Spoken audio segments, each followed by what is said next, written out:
secrétaire général adjoint des opérations de maintien de paix, Jean-Pierre Lacroix, en fin de visite au Mali. Il a été reçu en début de soirée par le président de la transition. Je vous rappelle que sa visite entre dans le cadre d'instaurer un cadre de dialogue pacifique pour la bonne conduite des relations existantes entre les autorités de la transition et les Nations Unies.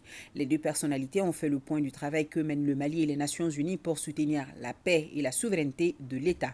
Pour Jean-Pierre Lacroix, son séjour au Mali a été très utile avec des contacts productifs. Il s'exprime au micro de Fousseini Tounkara à sa sortie d'audience.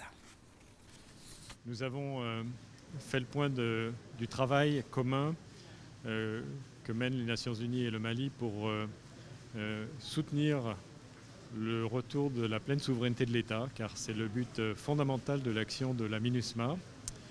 Et sur la base de la nouvelle dynamique qui s'est installée avec les efforts qui sont en cours pour mettre en œuvre la transition, le travail sur la Constitution, sur la loi électorale, les réformes de gouvernance, évidemment la levée des sanctions, cette nouvelle dynamique, nous avons discuté de la meilleure manière de construire sur elle pour redéfinir des objectifs communs, pour faire en sorte que nous soyons en phase avec les priorités qui toutes visent au retour de l'autorité de l'État partout sur le territoire et faire en sorte que nous puissions aussi faire des propositions en pleine coopération, des propositions sur les priorités d'action de la MINUSMA.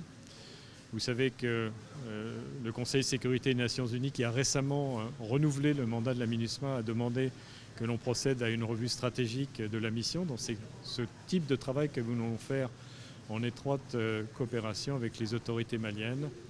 Bien sûr, nous avons aussi évoqué la question plus immédiate des rotations, puisque les rotations sont indispensables au fonctionnement de la MINUSMA. Le président a renouvelé les assurances que nous aurions très très vite des consultations opérationnelles avec les autorités maliennes pour permettre que ces rotations recommencent. Et il y a un certain nombre de procédures que nous devons revoir de notre côté, de manière à ce que toutes ces rotations se fassent dans la pleine transparence, c'est normal, et aussi dans la fluidité.